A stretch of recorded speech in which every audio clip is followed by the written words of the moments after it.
Então tá, então a gente já vai começar. É, então, pessoal, boa tarde.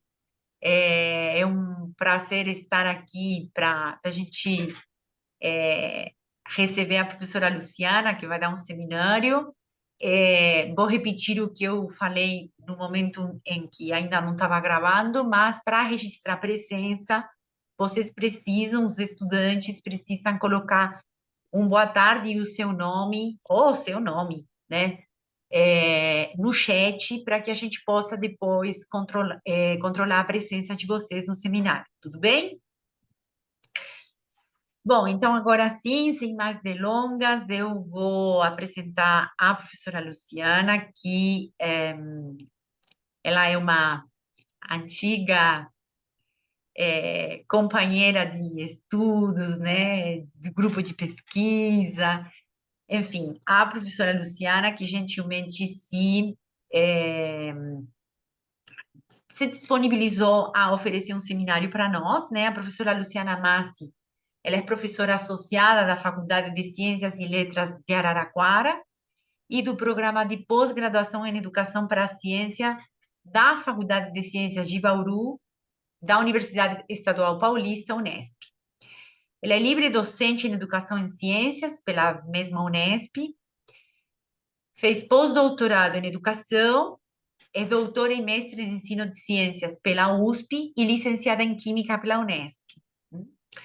Ela realizou estágios de doutoramento e de pesquisa na École Normale Supérieure em Lyon, na Universidade do Porto, perdão, e na Universidade Autônoma de Chile.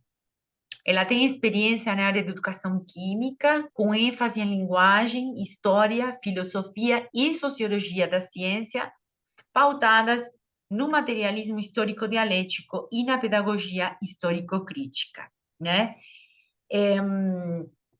A professora Luciana vai oferecer para nós esse seminário. Eu vou pedir só que, como nós temos um limite de horário, né? Nós temos que encerrar o encontro máximo até 6 horas da tarde. A professora Luciana vai fazer a sua apresentação, vocês podem ir anotando as perguntas, depois a gente abre para o debate, claro, logicamente tendo esse teto de tempo. Luciana, a palavra é contigo. Obrigada. Obrigada, Verônica. Obrigada, Cibele, pelo convite, pela oportunidade de estar aqui. Estou super feliz e um pouco nervosa até de estar voltando para casa, né? Voltando para o PIEC, para os seminários, depois de ter feito doutorado aí com o Villani, poder voltar é sempre um prazer. E uma responsabilidade muito grande. Fiquei pensando no tema, em como abordar, me cobrando, né, de talvez trazer uma dimensão mais da pesquisa, pensando o que os alunos poderiam querer. Tive bastante dúvida, confesso, para pensar esse seminário, mas espero conseguir apresentar para vocês essa perspectiva pedagógica e não pretendo usar muito do tempo para também poder ouvi-los, né, e estou feliz de, embora esteja online, que não é a mesma interação, da gente poder estar na mesma sala e fiquem à vontade aí para... Aqui tem algumas reações que às vezes ajuda, né, o palestrante, ou algum comentário no chat que eu consigo ir acompanhando antes do momento que a gente vai conseguir interagir mais nas questões. Acho que eu vou contar rapidinho, né, além do currículo formal, né, que a Verônica já apresentou, como é que eu chego nesse tema, né, para talvez já começar a explicar um pouco dele para vocês. Eu, como eu falei, né, fiz o doutorado aí com o Villani na Universidade de São Paulo e estava estudando no doutorado a sociologia da educação, principalmente com o Bourdieu e o Laïc, né? Tema aí que a Verônica também tem estudado. E a sociologia da educação me abriu os olhos para tudo que eu já percebia da sociedade, mas que eu não conseguia nomear, né? Todas as desigualdades, as injustiças sociais, e começar a perceber que se existia exclusão social, se existiam alunos com melhores desempenhos e piores desempenhos, isso não tinha a ver com meritocracia, né? Por mais ingênua que pareça essa visão que a gente tem, acho que foi principalmente no doutorado que eu aprendi sobre isso, uma forma mais estrutural, né? E foi também no doutorado, como eu também morava em Araraquara, né, não fazia, fiz algumas disciplinas aqui, estava aleatoriamente buscando uma disciplina e fiz a disciplina do professor Newton Duarte sobre pedagogia histórico-crítica, sem nenhuma expectativa, exceto cumprir os créditos, sem ter que sair de casa. E fiquei com essa disciplina na cabeça, né? Eu não fiz pesquisa, nem no mestrado, nem no doutorado, nem no pós-doutorado sobre pedagogia histórico-crítica, e tive a oportunidade de ingressar na universidade, né, primeiro na Universidade Federal de Juiz de Fora e depois aqui na Unesp, e me vi diante dos problemas concretos da prática docente, né, da sala de aula. Tinha as teorias, conhecia, né, as principais metodologias de ensino de ciências que a gente conhece na nossa área, mas eu fui percebendo uma insuficiência nessas teorias, né, e para tentar responder às demandas dessa minha prática, que era também já uma prática orientada e preocupada por essa realidade, né, desses alunos da licenciatura, do período noturno, que eram os alunos com os quais eu trabalhava, pensando o que seria relevante para a formação deles, além dos nossos cânones da educação em ciências, né. Eu sentia falta de uma teoria pedagógica que fundamentasse algumas das estratégias e das técnicas que a gente conhece no ensino de ciências, né, e lecionando metodologia, didática, eu comecei a sentir muita falta disso e lembrei da disciplina de pedagogia histórico-crítica e comecei a me aproximar dessa área e desses estudos, né? Tive a oportunidade, a felicidade de estar aqui em Araraquara, então o professor Newton Duarte é daqui, tinha colegas daqui também pensando na pedagogia histórico-crítica, e isso foi me aproximando cada vez mais a ponto dessa ser hoje a minha linha de pesquisa principal. E em termos de orientação pedagógica, de teoria pedagógica, ser a única orientação que eu tenho seguido. Eu queria só contar um pouco para vocês que a pedagogia histórico-crítica surgiu para mim a partir da minha prática, e não necessariamente da teoria. Apesar da minha fala aqui acabar possivelmente sendo muito mais teórica do que prática, mas eu espero as perguntas de vocês para a gente pensar juntos a prática, né? E também fiz questão de ressaltar aqui nessa primeira fala que de forma nenhuma estou negando tudo que a gente já produziu de conhecimento na área de educação em ciências, né? Diversas metodologias, diversos entendimentos sobre o que é a ciência, sobre como ela deveria ser ensinada. Acho que tem enormes contribuições que a área já produziu, mas ao mesmo tempo eu tinha essa sensação de insuficiência. Vou tentar costurar um pouco essas coisas. E aí, só para provocar também, né, vamos lembrar um pouco do cenário em que a gente vive, né, e por que isso é tão importante quando a gente está pensando uma pedagogia. Coloquei até no título, né, por uma pedagogia, quase uma defesa dessa pedagogia, né?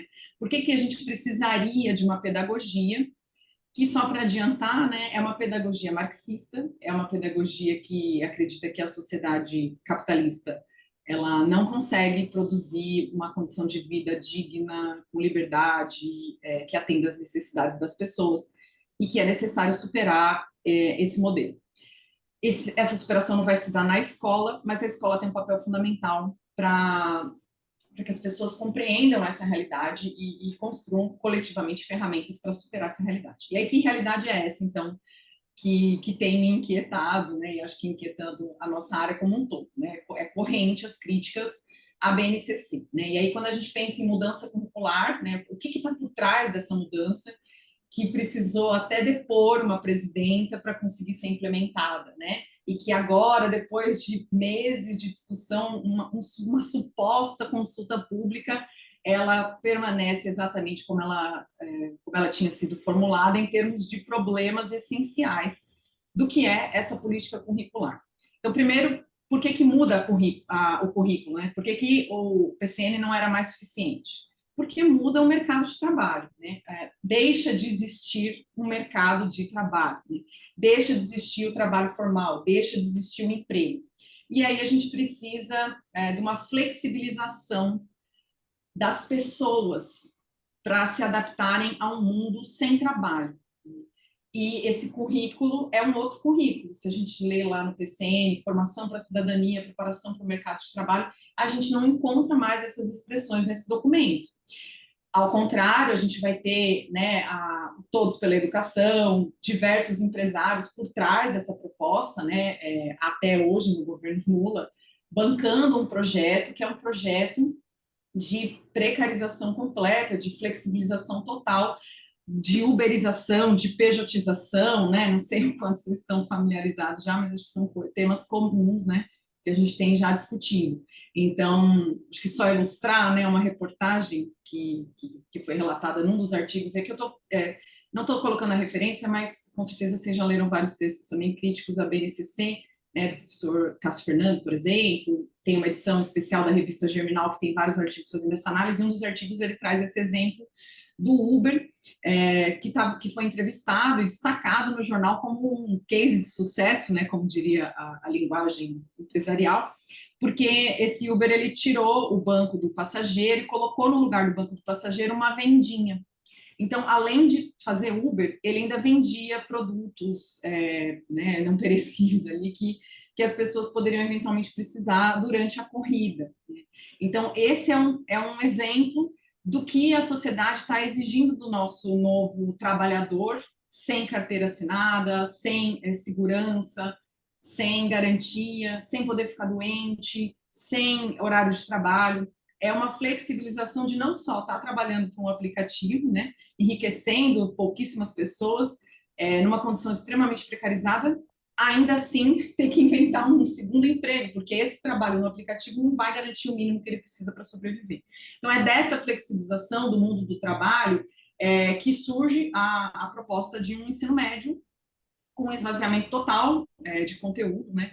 Com uma precarização ainda maior, desvalorização ainda maior do professor, né? Porque não tem ali a perspectiva do notório saber, então basta ser conhecido como alguém que sabe de alguma coisa para poder ensinar, e no bojo, né, dos itinerários formativos, desse esvaziamento de conteúdo, está lá em diversos momentos dos documentos, não só né, da lei, mas também das resoluções, né, das diretrizes que foram publicadas posteriormente, as parcerias público-privadas. Né? Então, ao invés de eu aumentar o salário do professor e fortalecer a formação do professor, eu abro a possibilidade para que uma empresa possa prestar um serviço para o Estado e oferecer um itinerário formativo, que a gente já cansou de ver as críticas, né, sobre como fazer brigadeiro gourmet, como ser feliz, como jogar xadrez, enfim.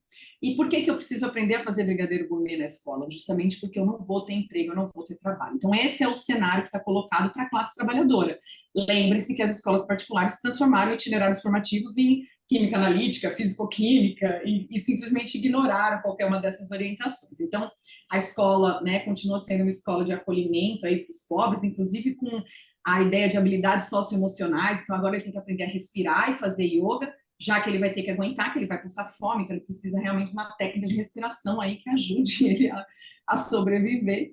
É isso que é o foco da escola, né? São todas essas coisas que desviam de um conteúdo científico sistematizado que poderia dar alguma condição para que esses alunos compreendessem a realidade e almejassem condições melhores na sociedade. Não à toa que os próprios estudantes estão reivindicando, né, que esses conteúdos voltem. Né?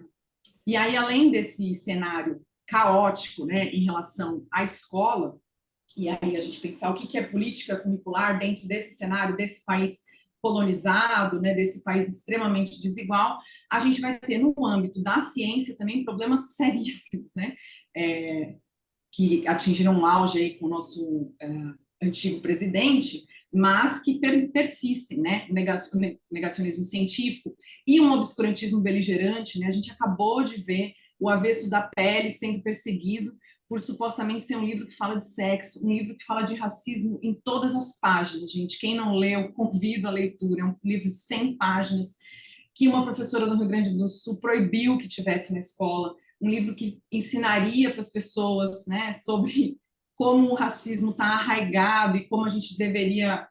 Um livro que fala de violência policial, que fala de tantas outras camadas, fala até da realidade na escola, porque esse personagem, um dos personagens importantes da história, é um professor, né, de escola pública. Então, esse obscurantismo beligerante no sentido de estar o tempo todo encontrando um inimigo e perseguindo esse inimigo e negando o acesso ao conhecimento, seja aqui o exemplo que eu estou dando da literatura, mas quantos exemplos a gente não viu na pandemia, né, de Covid, quantos absurdos científicos a gente teve que ouvir.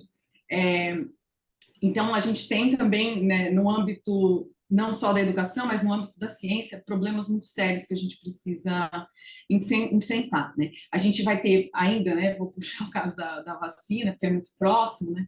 A questão da produção de conhecimento que atingiu avanços enormes, e a gente tem até, inclusive, o pessoal negando, né? Nossa, essa vacina não deve funcionar porque saiu muito rápido, né? Saiu muito rápido porque a ciência, ela atingiu esse patamar, né? Ela conseguiu se organizar a ponto de produzir conhecimento com essa velocidade. Mas esse conhecimento que é produzido com essa velocidade, com essa qualidade, ele é patenteado. E aí, no meio de uma pandemia, com as pessoas morrendo, é mais importante o lucro dos acionistas da empresa do que salvar vidas, né? Então, essa ciência burguesa e capitalista, né, que produz um conhecimento que é, sim, importante, que melhorou muito a nossa qualidade de vida, também está produzindo desigualdade, né? Também está produzindo produtos que não são só produtos importantes para a nossa qualidade de vida, né? Pensar aí todos os produtos que os químicos produziram ao longo do tempo, os plásticos, e que destino que está sendo dado para tudo isso, né? Em que medida que esse cientista está se perguntando sobre essas coisas, ou só está produzindo patente, né? Patentes que são produzidas no âmbito da universidade pública, com dinheiro público, por funcionários públicos, e que não vão produzir um conhecimento que vai estar disponível para a população como um todo, né? Então, que ciência é essa que a gente está produzindo, né? Uma separação completa entre ontologia e epistemologia, então a gente não pergunta mais para essa ciência o que é a realidade, como é que a realidade pode ser conhecida, isso desde, né, uma crítica que o Lukács vai fazer, isso desde o Galileu Galilei, quando ele abre mão, né, de dizer como a realidade realmente é, mas interessa para aquele contexto da época produzir equipamentos que permitam a navegação, ainda que que o Sol está no centro do universo e não a Terra, né? Então, essa separação que foi produzida na ciência entre a técnica, né, e a compreensão da realidade é algo também marcante nessa ciência capitalista que a gente tem hoje. E ainda, né, uma negação da possibilidade de que seja possível adotar um posicionamento ético e político sem que isso interfira na nossa objetividade, né? A gente nega que essa ciência, ela tenha, sim, ela não é uma ciência neutra, ela está, sim, orientada para uma construção de um determinado tipo de sociedade, assim como a educação também está. Só que há essa falsa associação de que se há uma intencionalidade na produção desse conhecimento, se há uma dimensão ética e política na produção desse conhecimento automaticamente não vai ser objetivo, ele não vai ser neutro, ele nunca é neutro, mas objetivo ele vai ser, né? Então, como eu estava dizendo, essa vacina que funciona, né, que a prática, né, a realidade mostrou o quanto ela foi efetiva, porque parte de conhecimentos produzidos historicamente, né, acumulativamente, sobre o que são os vírus, como é que eles funcionam, enfim, essa mesma vacina que funciona, ela também está atendendo a um determinado projeto de sociedade, que é uma sociedade desigual e capitalista, que só vai curar quem tiver dinheiro para comprar aquela vacina. Então, daria para pensar numa outra ciência que tivesse outros valores, né? Que não tivesse orientada só para o lucro. E aí, daí a nossa defesa de que é possível, sim, ser objetivo e assumir um posicionamento ético e político. Eu vou voltar nisso um pouquinho mais. Bom, mas e daí, né? Qual que é o papel do ensino de ciências no meio disso? Por que eu preciso, então, ensinar ciências na escola? Né? Acho que, em parte, eu já estava até respondendo, né? Mas a nossa defesa é essa, né? De que é por meio do conhecimento científico sistematizado que a gente é capaz de compreender a realidade. E que se a gente não consegue compreender a realidade, a gente não vai ser capaz de transformá-la, né? Porque manter a realidade do jeito que está, não acho que seja uma opção, né? Até porque daqui a pouco não tem nem realidade mais, não tem planeta mais para a gente querer defender, se a gente continuar com esse grau de desmatamento, aquecimento global, então problemas que afetam a todos nós.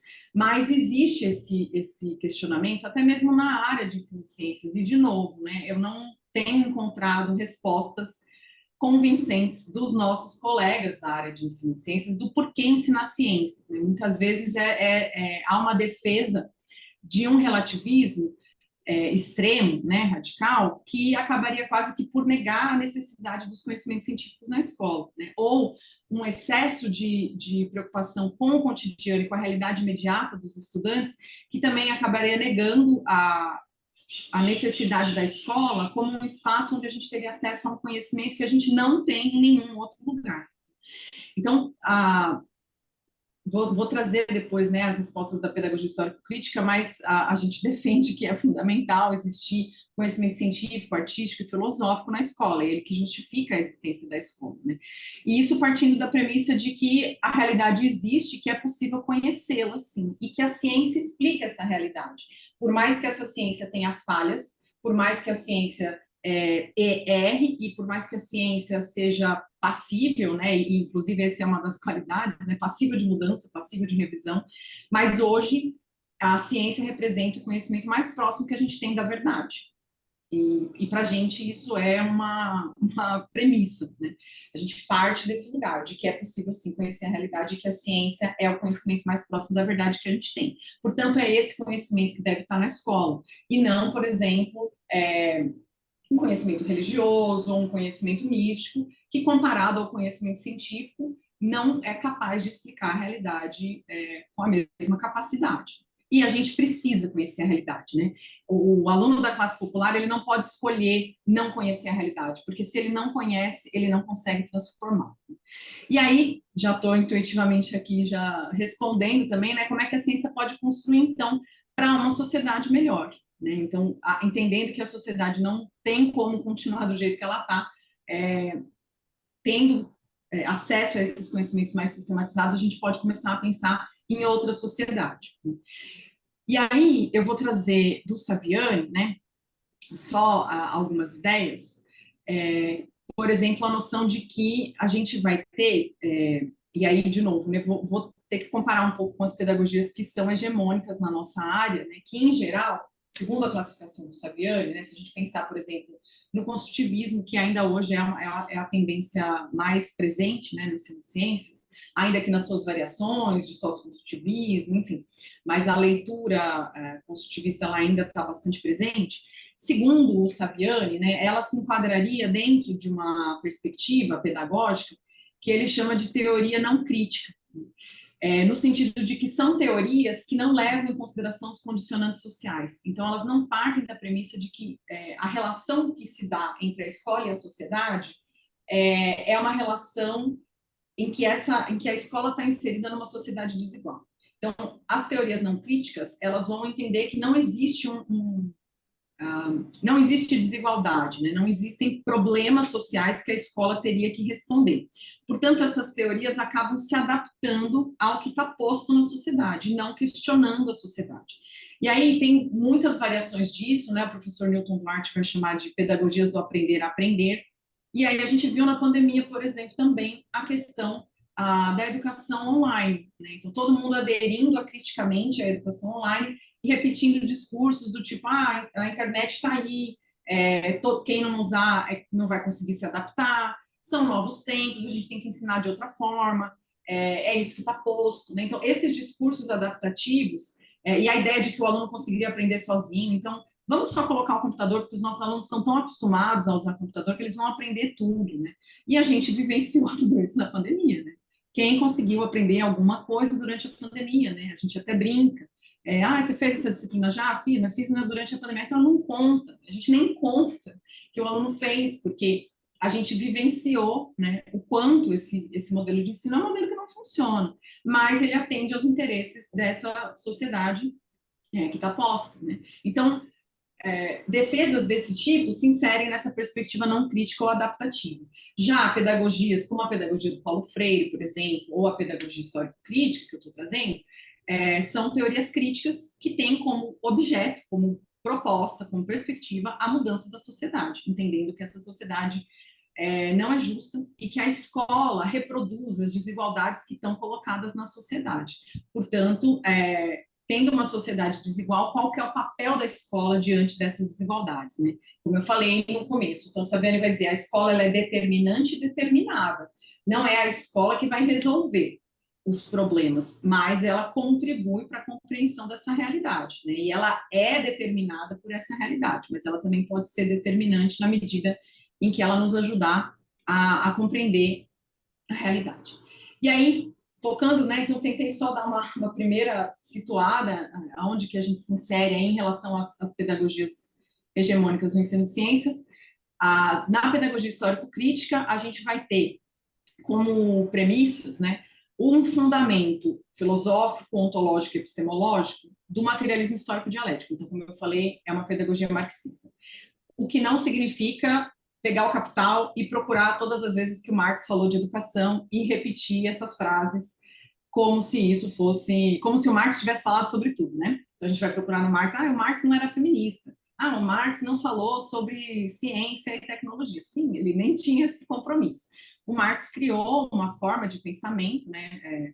Construiu essas bases do materialismo histórico dialético e cabe a nós, na nossa realidade, interpretar a partir desses fundamentos, né, que basicamente vão ter como fundamento essa noção da materialidade, né, dessa realidade que existe, que pode ser conhecida, que vão obrigar a que toda e qualquer análise parta de uma perspectiva histórica, e aqui história não entendida só naquela noção escolar de passado, mas de futuro, né, entendendo que as coisas se movimentam e que a sociedade ela pode ser modificada, e dialética, né, porque as coisas não são fixas e não existem contrapontos, né, em que ou é isso ou é aquilo, mas em que eu preciso conseguir tentar enxergar essas relações dialéticas na realidade, uma vez que a realidade é dialética, né? Ela se apresenta dessa forma.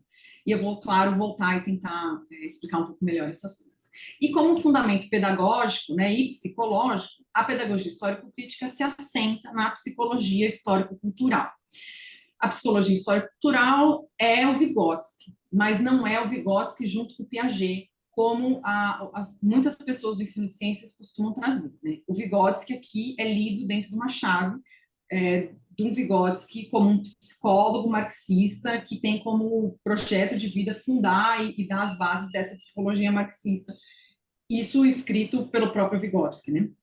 E aí a gente vai também trazer elementos dessa psicologia para pensar os processos de ensino-aprendizagem.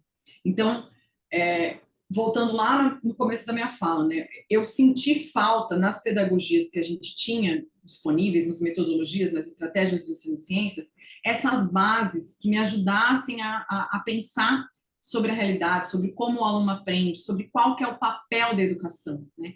E aí a pedagogia histórico-crítica, por ter essas bases muito sólidas, ela me ajudou muito a encontrar essas respostas. Por outro lado, é uma pedagogia nova, uma pedagogia que surgiu nos anos 80, completamente contra-hegemônica, tem poucos pesquisadores se dedicando a ela, portanto, eu tenho uma base muito sólida, mas eu tenho poucas respostas sobre como ensinar química, por exemplo, usando essa pedagogia, né?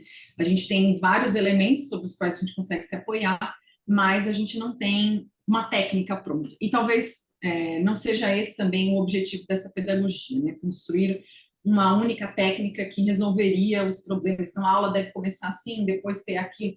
Existe até uma visão distorcida, não sei se alguém aqui já ouviu alguma coisa sobre pedagogia histórico-crítica, que transformou a pedagogia histórico-crítica em 5 passos, ou 5 momentos, né? É muito comum essa leitura completamente equivocada, né? Primeiro que ela não é nem dialética, porque se eu tenho uma sequência linear, em que uma etapa é separada da outra, né, eu perdi todo o movimento desse ensino. Mas também porque o Saviani só faz esse comentário no livro Escola e Democracia para contrapor outras pedagogias. Ele não apresenta isso como uma técnica. Mas acabou essa interpretação sendo uma interpretação muito comum. E aí a gente não consegue ver a diferença, por exemplo, entre 3 momentos pedagógicos e pedagogia histórico-crítica. Parece que a pedagogia histórico-crítica faz em 5 o que os 3 momentos pedagógicos fazem em 3. Então não é sobre isso, né? A pedagogia histórico-crítica está muito mais preocupada com esses fundamentos. E aí é a falta, às vezes, de uma compreensão do materialismo histórico-dialético que vai fazer com que essas leituras mais técnicas ou didatizadas, né, sem um método do materialismo histórico-dialético, sejam leituras que prevalecem, tanto na área de educação quanto, infelizmente, no ensino de ciências, como a gente tem visto.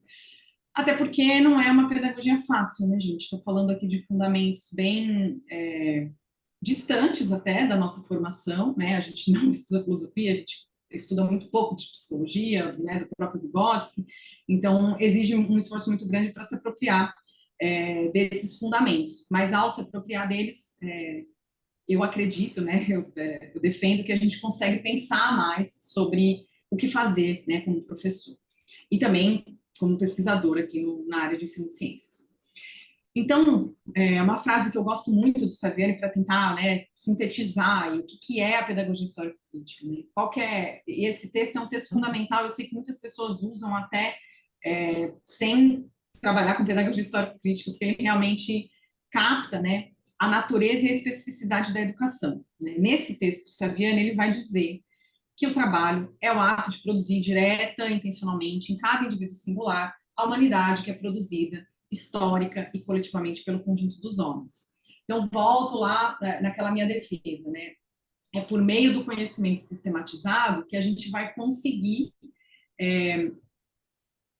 identificar, né, e socializar esse conhecimento. Então, dentro dessa leitura de mundo, dessa concepção de mundo marxista, materialista, histórico e dialético, a gente vai entender que, ao longo da história da humanidade, o homem foi produzindo objetos e se apropriando desses objetos e de conhecimentos, né, de linguagem, de símbolos, e foram esses produtos culturais humanos, coletivos e históricos que nos constituem como humanos hoje, né, que constituem a nossa humanidade. Então, tem aquele famoso filme, né, do Enigma de Caspar Hauser, né, o que aconteceria se a gente deixasse uma criança crescendo sozinha?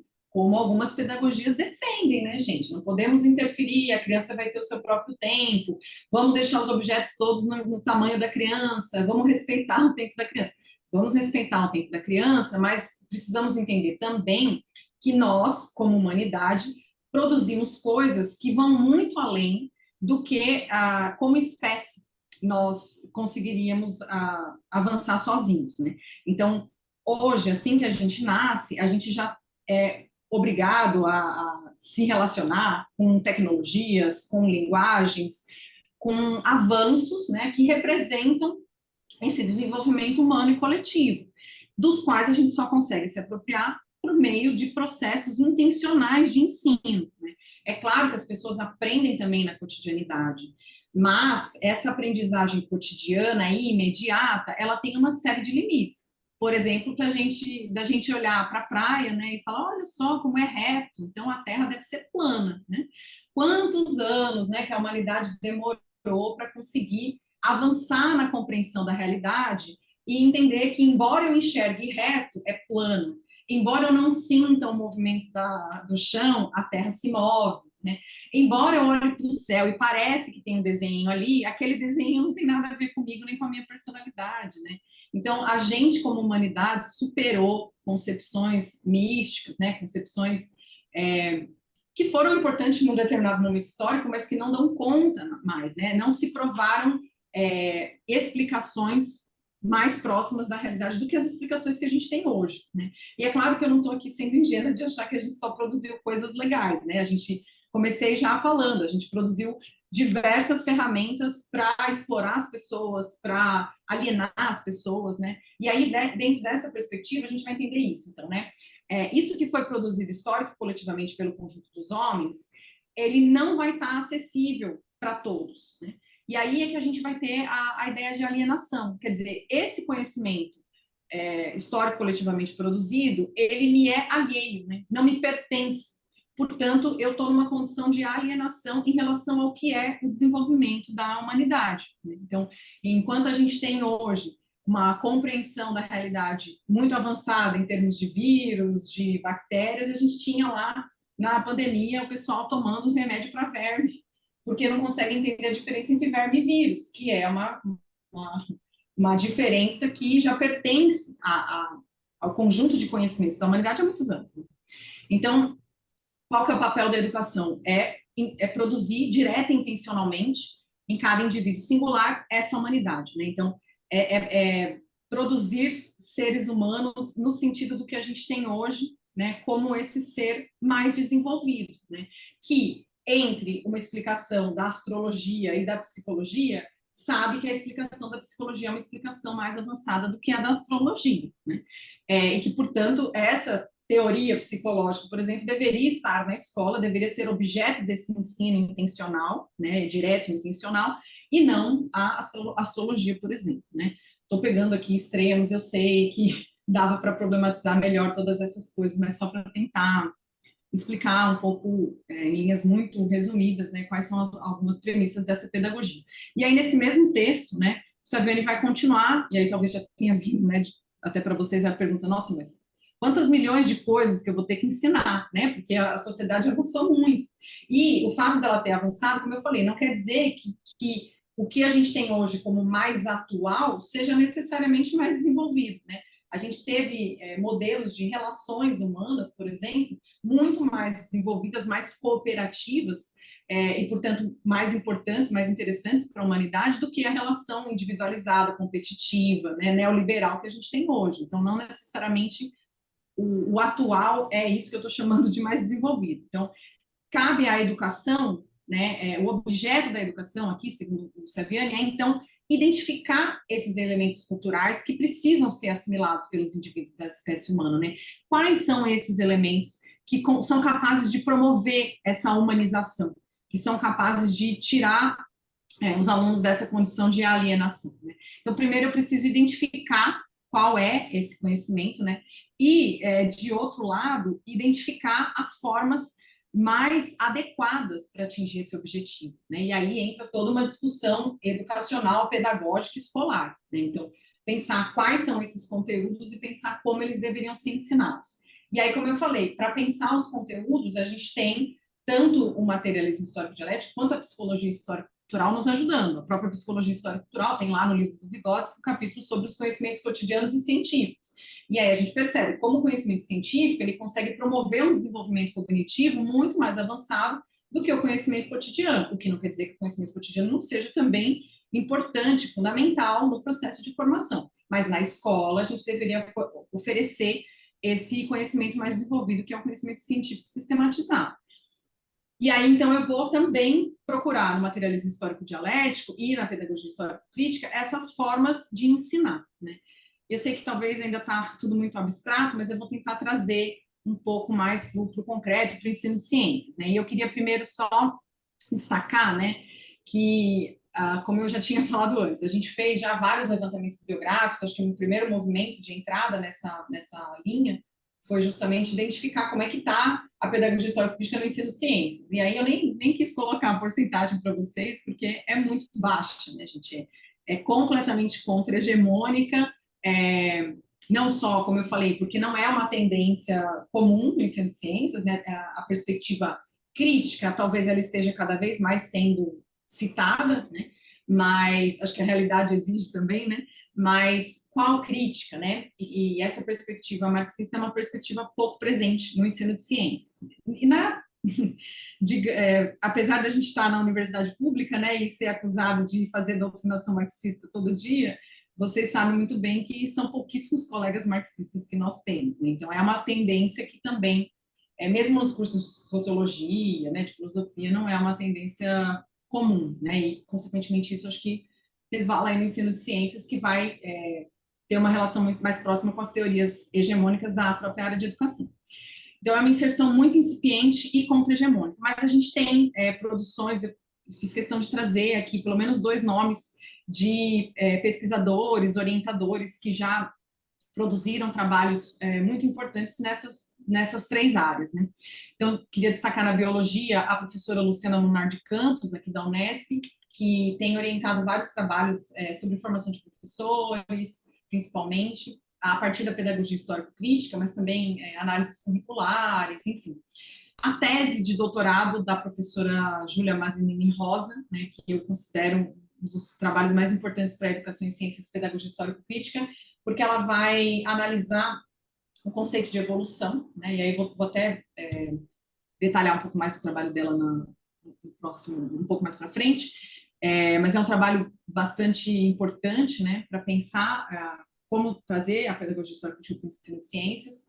Na física, a gente tem dois colegas, né? Um aqui também, egresso do PIEC, né? O professor Guilherme da Silva Lima. Não, talvez ele tenha sido só orientando do Jordão e fez na educação, não lembro, mas eu sei que ele até já deu uma palestra para vocês aqui. E que era professor da UFOP, agora ele está na UFMG, e o Marcos Moraes Calazans, que tem uma tese fenomenal sobre Brumadinho. Ele faz uma análise do que aconteceu naquele cenário e como que a ciência se prestou, né, a emitir pareceres dizendo que aquilo não tinha sido um desastre, a escolha das palavras, né, usar a palavra acidente para dar a entender que a empresa não tinha nenhuma implicação, enfim, ele faz um trabalho analítico muito consistente e também trazendo uma perspectiva do Mariátegui, né, que vai discutir essa ideia de que a gente no país, no Brasil, né, a gente ainda vive uma condição de colonização, né, portanto fica difícil pensar em direitos, em cidadania, da forma como é pensada em outros países que já superaram essa condição. Né? Então tem toda uma discussão sobre o desenvolvimento do país também nessa tese que é bem importante. E na química, além de mim, né, estou tentando produzir nessa área, queria destacar o professor Hélio Messeder Neto, ele tem um grupo até no Instagram, ele faz muita divulgação científica, até usando pedagogia histórico-crítica, e ele tem contribuições muito importantes para o avanço do ensino de química. E o professor Rafael Cavamori, da UFABC, que também tem produzido bastante, principalmente mais na linha de história da educação, a partir da pedagogia histórico-crítica.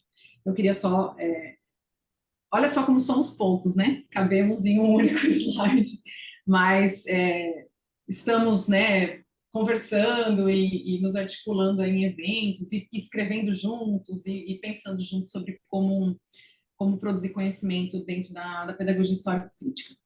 E aí, né, o que eu tenho tentado, né, contribuir especificamente, né? Eu fico muito tranquila porque o Hélio está mais na parte da prática pedagógica, né? E ele tem orientado teses e dissertações muito importantes em termos até de pensar o que é um conteúdo relevante para a química, como ensinar esse conteúdo, né, como conversar com o professor, como traduzir essa pedagogia, implementar essa pedagogia. E aí eu consigo ficar numa parte que me inquieta mais, que são as discussões mais de história e filosofia da ciência. Né? E aí, por que eu acho que essa é uma discussão importante para pensar a partir da pedagogia histórico-crítica? Porque a gente vai defender uma concepção de química e de ciência dentro dessa pedagogia, que é uma concepção, desculpa, uma concepção muito específica. Né? A gente teve a oportunidade de publicar nesse número da Science and Education um artigo falando sobre aquele tema que eu comecei lá atrás, né, e deixei aqui para explicar um pouco melhor, que é dessa separação entre neutralidade e objetividade. Né? Então, a gente defende que é possível ser objetivo, não é possível ser neutro, mas que essa objetividade ela deveria ter um compromisso ético e político. Então, seria uma objetividade comprometida, né? Esse Committed Objectivity que a gente está defendendo aí. E comprometida com o quê? Né? Comprometida com as classes trabalhadoras, comprometida com a mudança da sociedade, comprometida com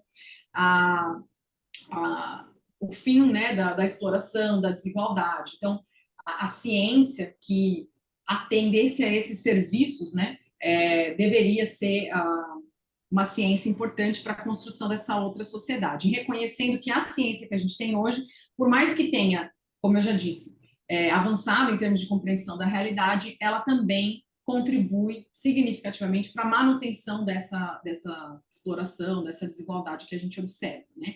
E agora, né, acho que é mais urgente ainda diante do colapso ambiental, né? Nem se fala mais em crise, né? do colapso iminente que a gente está vivendo.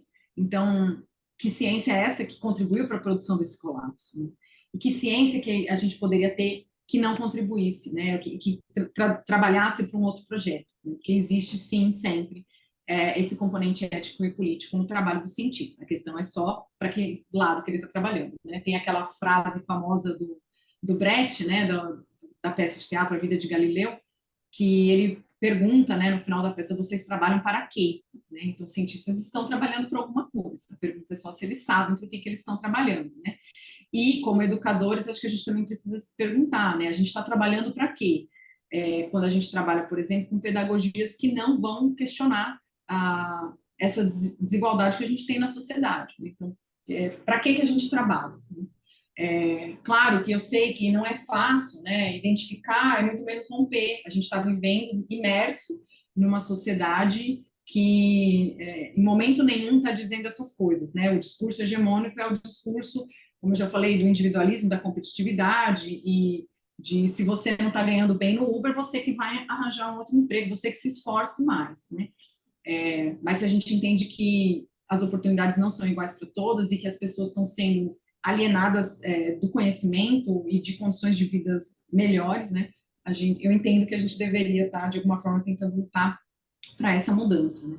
Então, a gente vai tentar, né, ter como referência para a pedagogia histórico-crítica também a produção de uma concepção de mundo que seja materialista, histórica e dialética, né? Porque a gente entende que, por exemplo, olhando a realidade a partir da dialética, a gente consegue perceber coisas que a gente não consegue só com a lógica formal, né? Estou pensando aqui nessa contraposição.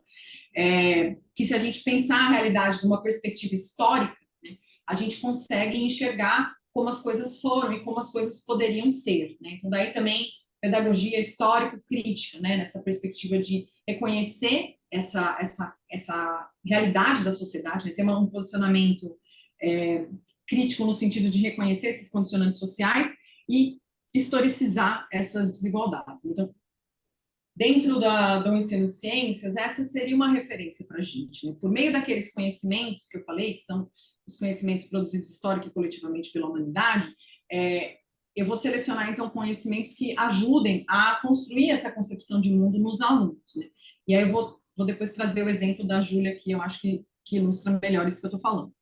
E aí, porque também, né, eu estou inserindo essa discussão da concepção da ciência, né, dentro aqui da linha de História e Filosofia da Ciência, que eu falei que é a linha que eu trabalho, mas que é uma linha que eu aposto muito como um caminho fértil para pensar a pedagogia histórico-crítica, porque, por exemplo, né, quando a gente vai, em geral, né, não, de novo, não é uma crítica, eu sei que tem uma pluralidade muito grande de trabalhos, mas, em geral, a gente vai ter trabalhos na área de História e Filosofia da Ciência dizendo que é importante trazer a História e Filosofia para as aulas, para contextualizar, para motivar, né, para que o estudante tenha uma concepção de ciência mais bem informada, né, e concordo com tudo isso, acho que são defesas corretíssimas e legítimas. Mas eu aposto, né, e isso é a linha de pesquisa que eu estou desenvolvendo agora, eu aposto que a história tem mais a nos informar do que só a concepção a concepção de ciência ou uma contextualização do conteúdo, né? E essa aposta ela vem também de uma ideia do Saviani de que a escola deveria ocupar o lugar central do princípio educativo. Então, é a história dos homens, né, que seria o caminho comum para a formação dos indivíduos plenamente desenvolvidos. E aí, como é que a gente faz isso, por exemplo, com a ciência? Se a gente olhar para a história da ciência, a gente vai identificar esses momentos de avanços, não só do conhecimento científico, mas da concepção de mundo, que foram fundamentais para a gente chegar no estágio que a gente está hoje, né? E a pedagogia histórico-crítica trabalha muito com a ideia de conhecimento clássico no sentido de essencial. Então, eu sei que quando eu falo, dá a entender que, nossa, teria muito conteúdo para colocar na escola. Não, quais foram os conteúdos essenciais? Então, no caso da química, por exemplo, né? Qual que é a sua contribuição específica? O que só a química trouxe para a humanidade e que representou um avanço em relação à concepção de mundo da humanidade, né? Que a gente conseguiu compreender a realidade melhor e foi mais capaz de transformar a realidade, né? Transformar no sentido de um avanço, né? Do desenvolvimento e não só de ampliar a exploração, mas que conhecimentos que foram esses? E aí, a minha aposta, e a do Saviani, né, que não estava preocupado com a química, o Saviani é um historiador da educação, filósofo, mas a minha aposta é que é a história que deveria nos orientar até na construção de currículos. Também sei que eu não estou sendo muito original nessa ideia, porque a filosofia da química ela já vem também defendendo isso, né? Que o papel da filosofia da química, ao entender qual que é a especificidade dessa ciência, contribuiria para a organização curricular, né? Para a definição e organização curricular. Mas aí eu vou dar um exemplo com a biologia, porque, como eu falei, eu acho que a Júlia Rosa, ela fez isso muito bem. Então, ela vai mostrar, por exemplo, o que a evolução representou em termos de mudança na concepção de mundo, em termos de avanço para a humanidade. Então, antes da evolução, a gente tinha uma concepção de natureza e da relação do homem com a natureza, que era uma relação completamente pragmática, instrumental. Né? Então, você ouvia o canto do passarinho e, ai, nossa, o passarinho canta bonito. Eu gosto desse canto, eu não gosto desse canto. Ele cantou para me agradar, ele cantou porque eu cheguei, né? Então, essa antropomorfização da realidade, né? Ela era muito forte. Então, a referência era o humano. Né?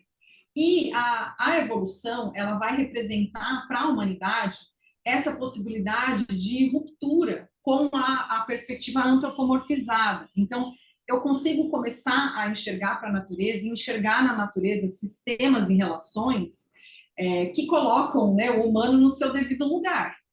E isso representa um avanço em termos de compreensão da realidade. Em termos históricos, né, em termos dialéticos, se a gente pensar, a evolução ela representa um conceito central na biologia. Né? Eu consigo ensinar toda a biologia a partir da evolução. E porque a partir da evolução eu consigo trazer toda essa história também, né, dos conhecimentos biológicos e pensar, né, de novo, que tipo de sociedade que a gente quer construir. Então, estou trazendo o exemplo da biologia porque a gente ainda não fez isso para a química, é o que a gente está tentando fazer. Mas é pensar isso, né?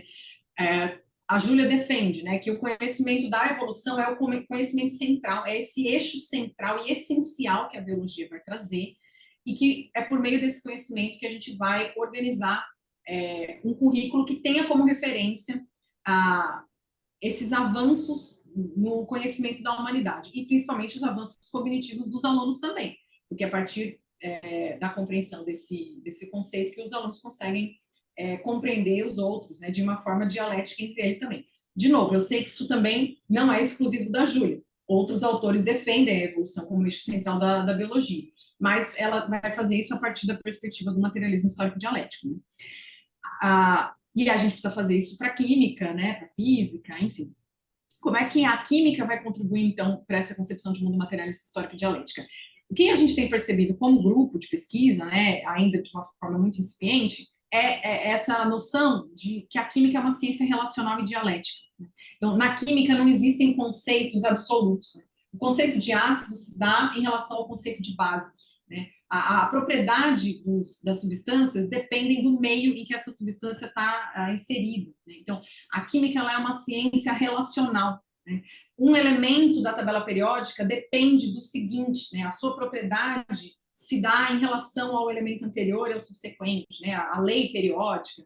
E aí a gente tem percebido, né, que essa pode ser uma contribuição específica da química em termos cognitivos, né, no sentido do aluno conseguir, e olha só que curioso, né, a química que a gente aprende é uma química totalmente pautada na lógica formal. Talvez seja por isso também, né, a dificuldade que a gente tem de entender os conceitos, que são dialéticos, essencialmente dialéticos. Né? E que os cientistas, sem partir de uma concepção de mundo dialética, chegaram a explicações dialéticas. Então, quando tem essa dimensão dialética, parece que a gente consegue avançar mais no conhecimento, né? Vamos pensar lá no princípio da dualidade onda-partícula. Né? Enquanto a gente estava tentando decidir se era onda ou se era partícula, a gente não conseguiu chegar a lugar nenhum. Né? E aí parece que essa concepção mais dialética da realidade, ela ajuda mais a compreender a realidade. Claro que a lógica formal tem seu papel também, não estou negando, não é para jogar fora a lógica formal, mas ela não é suficiente, né? E a ciência e a química, principalmente, tem mostrado isso, né? Em termos de avanço para a humanidade, né, eu pensei aqui qual que deveria ser, né, qual foi e qual que deveria ser o papel da química no desenvolvimento da humanidade. Então, se a gente pensar historicamente, né, na suposta revolução química, né, que a gente não sabe que não é do pai Lavoisier, né, do pai fundador, a gente sabe que é um processo longo, histórico, mas que nessa história a gente vai ter, por exemplo, a dimensão da quantificação e o quanto a quantificação foi importante para mudar a nossa relação com a natureza. Né? Quando a gente começou a quantificar, a gente conseguiu começar a perceber coisas que a gente não estava conseguindo perceber antes. Então, estou pegando um exemplo bem pontual, mas talvez seja uma contribuição específica da química para pensar essa realidade e que aí justifique, né, a necessidade dessa ciência no currículo. Enfim, gente, estou contando para vocês quase que hipóteses aqui, porque eu estou precisando.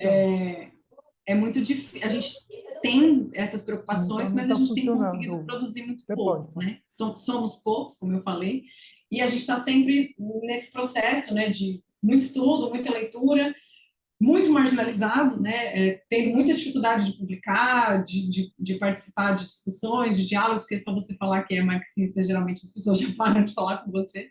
Então, a gente tem até pensado em estratégias, porque a gente quer dialogar com a área, né? Como eu falei, a gente entende que a área já produziu, já avançou muito, mas a gente também reconhece algumas lacunas, né? E tem tentado, a partir da nossa perspectiva, enfrentar um pouco dessas lacunas.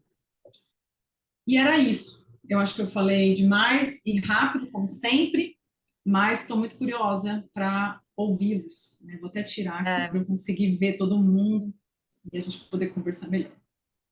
Não, Luciana, foi ótimo. Inclusive, vai dar tempo da gente ter várias perguntas e discussões. Obrigada pelo excelente seminário. Um tema, aliás, muito atual, né? Eu queria abrir a discussão, vou te lançar algumas perguntas. Eu vi que a Cibele também está com a mão levantada.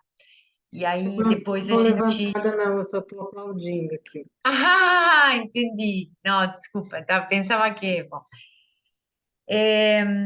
bom, eu acho que só para abrir a discussão, bom, primeiro dizer que é um tema que também me interessa muito, inclusive, esse semestre estou lecionando psicologia da educação, né? E justamente ontem a gente estava discutindo, porque em psicologia da educação, né, nessa disciplina, a gente vê desde o condutismo até o cognitivismo, as teorias construtivistas todas, né, de um modo geral. De como muitas vezes as próprias teorias, aliás, os próprios teóricos têm sido mal interpretados, né, de uma forma geral. Eu acho que não apenas o materialismo histórico crítico, né, digamos, na figura do Vygotsky e do próprio Leontiev, que fala muito naquele texto O Homem e a Cultura sobre alienação, né, mas também, por exemplo, o próprio Skinner, que agora se fala muito sobre, né, com a base nacional curricular, que veio outra vez nessa discussão sobre a instrução programada e se o professor vai sumir e qual seria o papel do professor.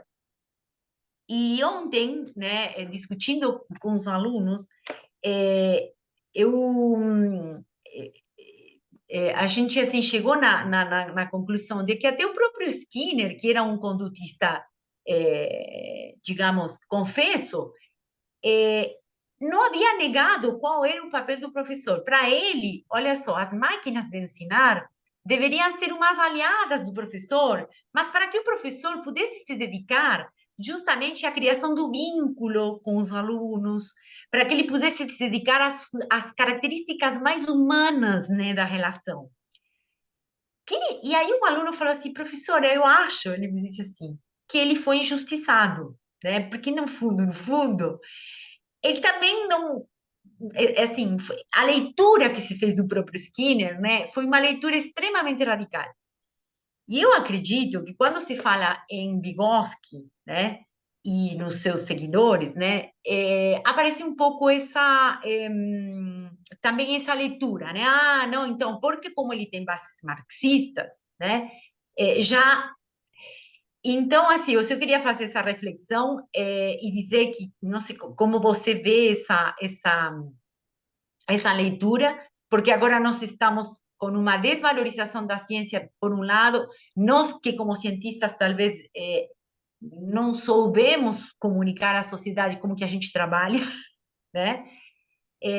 Estou falando assim, nós trabalhamos com educação, mas vamos supor, por que que hoje há tanto descrédito nas vacinas ou em outras descobertas da ciência, e o pessoal acredita mais em uma fake news que lê num Facebook da vida, ou no Instagram da vida, né, do que num cientista que está falando, né? Então, acho que talvez estejamos também falhando, né, como você falou, né, qual é o nosso papel como cientistas e como educadores em ciências. E daí eu queria só deixar essa reflexão depois para você comentar, mas eu não quero acaparar aqui a nenhuma discussão, só deixar isso para lançar o debate, e não sei se algum dos alunos aqui tem alguma pergunta para fazer também, que aí ela pode ir respondendo também, talvez em grupos de 2 a 3 questões.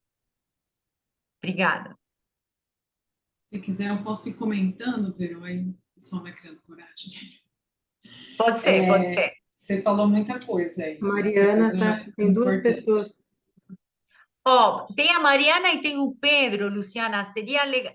Você tem problema da gente ouvir Não, as imagina. perguntas deles e daí depois você pode ir respondendo? Eu comentei muita coisa, mas você escolhe aí o que você quer comentar, tá? Mariana, pode perguntar. Ok, peraí. Se a gente está acompanhando junto aqui no Instituto de Física a aula. Então, a minha questão é a seguinte: está dando para me ouvir bem? Sim. Sim. Então, eu trabalho também com História e Filosofia da Ciência, mais especificamente na área de Física Nuclear, História da Física Nuclear do Brasil. E eu dou atualmente aula numa escola do Estado, né? Dou aula para segundos e terceiros anos. E aí, uma dificuldade que eu tenho tido, grande, assim, é que apesar de desenvolver a pesquisa nessa área de história e trabalhar com essa perspectiva histórico-dialética, incorporar esses conteúdos de história e filosofia na minha aula eu acho bem complexo, porque a gente, apesar de ter essa formação, né, nas ciências, a gente não tem aí talvez uma metodologia para trabalhar com o ensino de história ou ferramental para se apropriar da história no contexto das ciências, às vezes, para montar uma aula que vá além da ciência como da história da ciência como fatos curiosos, sabe? Aquele apêndice saiba mais. E aí acho que a minha questão fica nesse lugar, assim, de pensando nessa ideia de trabalhar como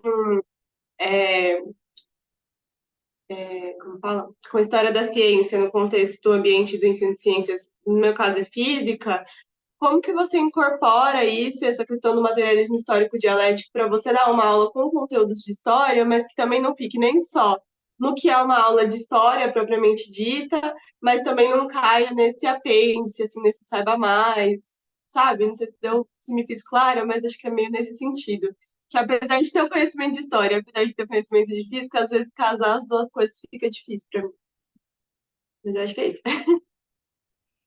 Aqui o pessoal, desculpa, Pedro, já te passou a palavra. O pessoal está perguntando qual o limite para as perguntas. Assim, quanto mais objetivos vocês consigam ser na formulação das perguntas, melhor para a professora responder e para dar mais oportunidade para várias pessoas fazerem perguntas, que o nosso limite são 18 horas, tá? Tem o Pedro e a Tatiana. Pedro. Tem uma no chat aqui também, né, Verô? Flaubert. Vocês me escutam? Visto aquela, a do chat, né? Minha proposta Sim, é o Pedro. seguinte: duas perguntas e uma resposta. A Luciana comenta, e depois mais duas e a Luciana comenta. Pode ser? Então, do Pedro e da Mariana, e depois a do chat e da Tatiana. E daí a Luciana pode já ir respondendo esse grupo de questões, tá certo, Sibeli, pode ser. Posso falar? Pois então, gente, boa tarde, né? Eu sou Pedro, eu sou aluno do mestrado aqui na Física, do Instituto de Física da USP, né? Como é que eu vou falar? É um espaço bem interessante esse que vocês conseguiram montar aqui para discutir, né?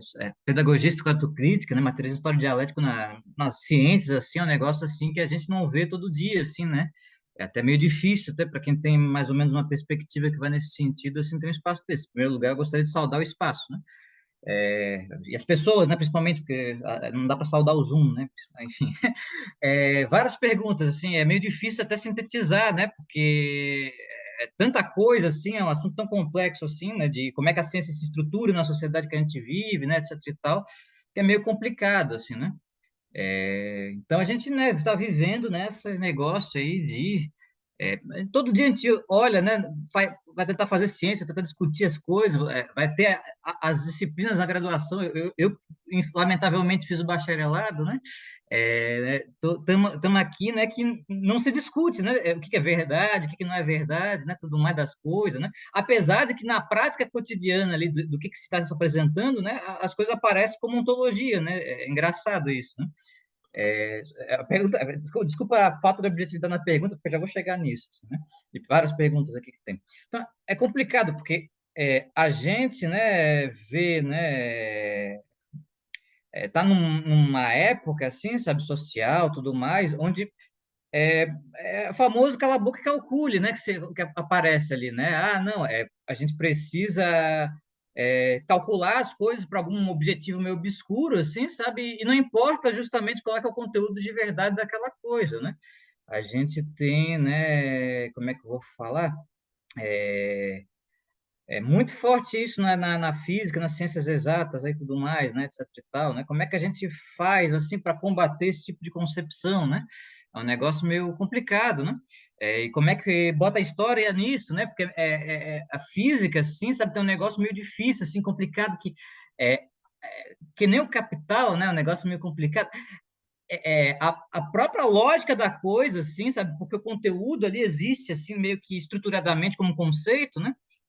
Apaga a origem histórica do processo para chegar até ali. Então, é engraçado isso, porque no Capital é a mesma coisa. Assim, o Capital do Marx, né, ele começa com a mercadoria, né, vai desdobrando isso, né, enriquecendo determinações e tudo mais. Eu gosto de brincar com os físicos que eu conheço, de pegar o Landau de mecânica para ver isso, né?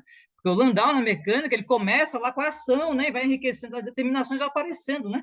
As determinações ali da mecânica ali, né, a partir, né, de um princípio ali simples. Então, como é que a gente faz, né, para explicar, ligar a história com a física, né, quando, né, o próprio conceito ou física, ou a ciência em geral, quando o próprio conceito da coisa aparece, né, meio que desenraizado da história, assim, né, aparece como isso, mas não, obviamente não é, né, porque a gente vê história, né, a gente vê coisa. Outra coisa, como é que a gente faz, né, para, né, convencer as pessoas, assim, os colegas, os professores, né, etc e tal, alunos no futuro, né, quando eventualmente for professor, de que, né, a ontologia, né, a forma ali é importante, né, por exemplo, né, pega o Einstein, né, vai dizer assim, né, o que muda da concepção do Fitzgerald, né, do Einstein, né, do Fitzgerald, do Lorentz, né, do Poincaré, para o do Einstein, né, não é só para acabar exatamente, só para concluir, né, fechar, né, não me parece para mim assim que não é a forma matemática, a formulação da coisa, porque Poincaré, né, e o outro acertaram, mas sim a ontologia da coisa, o que é a realidade que está por trás daquilo, né? Por que né, a gente tem que descartar a mecânica, né, de Galileu, né, e pegar, né, ter uma nova formulação de mecânica, né, em vez, né, de só, né, vamos manipular essas fórmulas e fazer um puxadinho cada vez maior nisso aí, né? Nesse edifício teórico, de formas teóricas que foram construídas antes. Só para concluir mais ou menos isso, assim, peço desculpa, assim, porque é difícil ter oportunidade de ter um espaço desse. Isso aí. Então, vamos para a pergunta da Tatiana, e aí a gente fecha esse bloco Acho para que a é muita professora coisa Luciana já, poder não é? responder. Verônica, eu havia sugerido muita coisa. que tivesse duas Ah, perguntas e uma resposta. então tá bom. Então a Tatiana fica para a próxima rodada, tá certo. Desculpa, só primeiro, foi a Kátia que falou? Que abriu o vídeo? Mariana. Mariana, desculpa. Vamos lá, vou tentar responder rápido também. Só rapidinho, né, comentar da Verô, a gente tem tanto uma questão de tradução, né, Verô, dos livros do Vygotsky, quanto a propaganda. Eu acho que não tem nada no mundo que foi mais alvo de contra-propaganda e de ataque do que o comunismo e o socialismo, né? Não é à toa, porque se os trabalhadores soubessem que tem outra forma de organização e que eles que têm o poder, na verdade, né? Então a gente tem uma propaganda anticomunista, antissocialista norte-americana pesadíssima, que vai trazer essa tradução do Vygotsky, né? Esse recorte enorme do Vygotsky. E a teoria da atividade também, né? Eu mesma trabalhei no meu pós-doutorado com teoria da atividade, com o que é a versão atual, que é o chat, né? Do Ert, do Engstrom, que esqueceu que algum dia a teoria da atividade ela vem do Leontiev. Né? Então, acho que tem um pouco, né, Vero, esse problema tanto da chegada no Brasil, dessa recepção, quanto dos pesquisadores atuais que vão, né, então, O Engstrom é um que vai usar a teoria da atividade para otimizar processos dentro de empresas, né? Então, assim, perdeu completamente, como no exemplo que você deu lá do Skinner, né? Perdeu completamente as bases dessas teorias. Acho que a importância para a gente, né, pensando pessoal em informação, é de conhecer as referências, né? De ler os nossos referenciais e tentar procurar versões melhores desses textos, né? O Vygotsky ganhou, né, a tradução lá da construção do pensamento da linguagem, que é já uma versão bem melhor, embora fez questão de colocar a construção no título que não tinha no original, para dar a entender que o Vygotsky é construtivista, enfim. Então, de novo, a ciência não é neutra, né? Sempre vai ter essas intencionalidades em biologias, a gente precisa ficar um pouco mais atento. Em relação à pergunta da Mariana, um ponto que a Vero comentou e o Pedro também é em relação a essa forma da gente, como é que a gente está divulgando, né, a ciência. Eu tenho defendido, até em outros contextos de palestra, que o problema não é só a nossa comunicação, o problema é a nossa ciência. Porque a gente tem uma ciência que não está voltada para atender os interesses da classe trabalhadora, né? Então, será que é legítimo a gente esperar que as pessoas confiem na ciência, sendo que quem está lá do lado delas, né, é a igreja, por exemplo, né, é o pastor? Será que a ciência ela tem produzido conhecimentos que melhoram a vida das pessoas? Ou ela só está produzindo produtos que aumentam a desigualdade social, né? Então, eu entendo, eu concordo, tem um problema de comunicação, mas eu acho que tem um problema também de que ciência é essa, né? Que interessaria aí para as pessoas. E também um problema educativo, né? Se a gente pensar no Vygotsky, a gente viveu durante anos a ditadura do cotidiano, né? No ensino de ciências. Será que ensinar a ciência que o aluno já conhece no cotidiano ajuda ele a desenvolver um pensamento, uma cognição capaz de estabelecer relações que ultrapassem as relações do cotidiano imediato?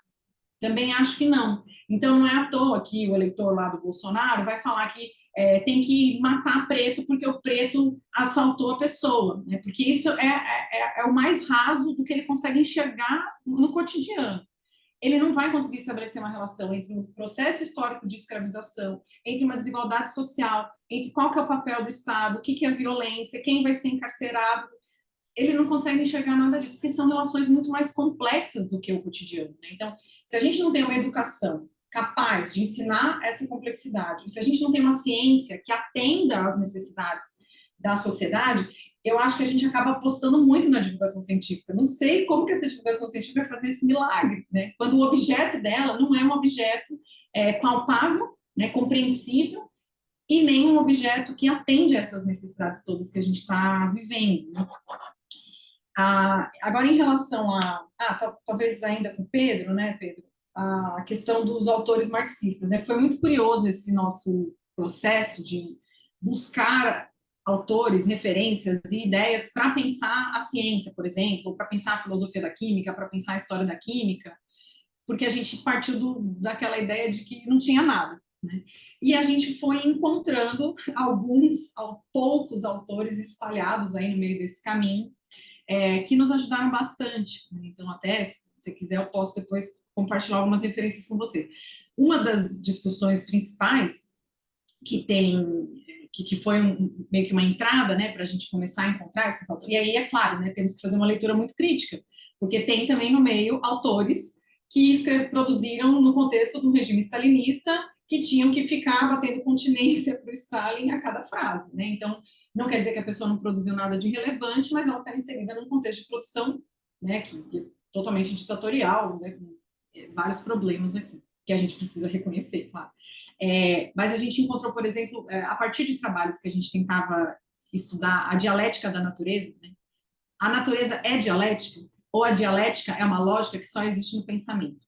Só que se ela só existe no pensamento e ela não existe na natureza, então ela é idealista. E aí a gente não está sendo materialista. Se a gente quer ser materialista e dialético, a gente precisa partir da premissa de que a natureza é dialética, mas é lógico que a gente é cientista, então a gente não vai trabalhar com dogmas, a gente vai tentar buscar aí evidências disso. Então, aqueles exemplos que eu dei da química tem um pouco a ver com isso, né? De reconhecer essa dialética na química. Não só no conhecimento que a química produz, mas nas substâncias e nas propriedades das substâncias, né? E aí a gente encontrou, por exemplo, trabalhos inteiros falando sobre a dialética da tabela periódica, né? E aí são autores, tem um pesquisador específico lá da filosofia da química, que é o Verhaelen, que vai defender uma perspectiva de realismo que tem a ver também com a perspectiva do materialismo histórico crítico. O Robert Young, que é um historiador que produziu alguns textos sobre historiografia marxista. Enfim, são pouquíssimas pessoas, mas a gente acabou encontrando alguns que nos ajudaram também a pensar sobre essas coisas todas, né? Só, então, né, comentar com o Pedro que não sou só eu, Pedro, tem alguns outros autores que têm nos ajudado a pensar. E a pergunta da Mariana, acho que é uma das que mais tem instigado ultimamente, né? Porque a gente está construindo tudo isso, mas qual que é a ideia? Comecei falando que eu estou defendendo que a história deveria ser o eixo estruturante do currículo, né? A partir da história, não só da química, mas da história da humanidade e o papel que a química ocupou nessa história da humanidade, que a gente deveria encontrar esse eixo central da química, né? Entender a relevância, a especificidade dessa ciência para a educação escolar. Então, só por isso já acho que concordo plenamente com você que não dá para a história ser um exemplo na aula, né? A gente tem um grupo de pesquisa na Faculdade de Educação, o professor Ori, que ele vem fazendo isso a partir da teoria da atividade, já com o ensino de matemática, e a gente tem se inspirado para pensar um pouco na química, que é, por exemplo, como é que eu vou ensinar geometria? Eu vou ensinar geometria a partir da necessidade social que levou à produção desse conhecimento, né? Então, as tarefas que eu vou passar para os alunos, né, a atividade que vai mover os alunos para se engajar na aprendizagem, é uma atividade semelhante àquela atividade que a humanidade se engajou, que, por exemplo, pode ser ter que dividir terrenos e delimitar o espaço que cada um pode ocupar. Então, a partir desses problemas reais, históricos, né, é que eu vou trazer o conteúdo. E aí a gente está chegando nessa formulação agora, mas a gente partiu de um outro lugar. A gente começou a produzir narrativas historiográficas, né? Não sei se você já ouviu falar, Mariana, que é uma perspectiva lá do Douglas Ausch, né, principalmente. A Natália Azevedo tem produzido já algum material sobre isso. Eu posso pegar o link se vocês quiserem, tem uma referência aqui uma revista brasileira que publica essa narrativa histórica que a Natália produziu. Tem outros autores falando sobre isso também. Vai ter o evento, né, na Unifem, em Itajubá, agora em abril, tem até oficina sobre isso, enfim. Mas a ideia e aí a gente está tentando trazer essa técnica para a nossa metodologia, que seria o quê? Eu vou contar uma história, mas que essa história ela tem elementos, né, ela tem que ser baseada na história real. Mas é claro que ela vai ser uma contação, então ela vai ter também alguns elementos ficcionais. E ao contar a história, né, desse conhecimento, ou desse cientista, desse experimento, eu vou intercalando essa história com questões de conteúdo mesmo, né? Então, o aluno é colocado no lugar, lógico, né, pensando em toda uma adaptação pedagógica e psicológica, porque não é voltar para trás, para a década de 60, né? O aluno é colocado mais ou menos no lugar desse cientista para pensar os problemas que existiam na época, a partir da ciência que estava disponível na época, como é que ele conseguiria resolver, né? É um trabalho, muito difícil fazer isso, a gente está fazendo já há anos e ainda não chegou numa formulação que a gente goste, mas tem me parecido uma aposta interessante, Mariana, de não trazer a história como um exemplo, mas a história como um motivador até para a aprendizagem, né? Um pouco na linha também do que esse grupo aí tem feito com a teoria da atividade lá na Faculdade de Educação, aí, né, na Faculdade de Educação da USP. Aí já ia para do chat, mas tem mais uma, né? Então, tem a Tatiana e tem a Kátia. A Tatiana está com a mão levantada, acredito que ela vai querer fazer a pergunta falando, e tem uma pergunta da Kátia que eu posso ler depois, que ela está no chat. Tatiana. Acho que a do Flaubert ficou lá atrás, Verô. Aqui no chat, ó. Ele perguntou a pedagogia histórica crítica à frente da questão da diversidade cultural. Então tá, tem que ir na ordem, né? Talvez eu possa juntar com essa da Kátia, porque ela também está falando da 10.9. Junta com essas duas e vamos ouvir a da depois... Tatiana, que está há um tempo com a mão levantada, aí você junta as duas e assim a gente pelo menos fecha esse bloco. Pode ser? Tatiana.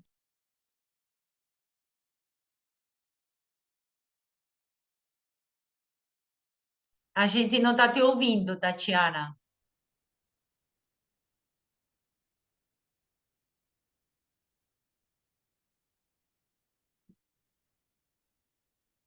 Você está com seu microfone desligado?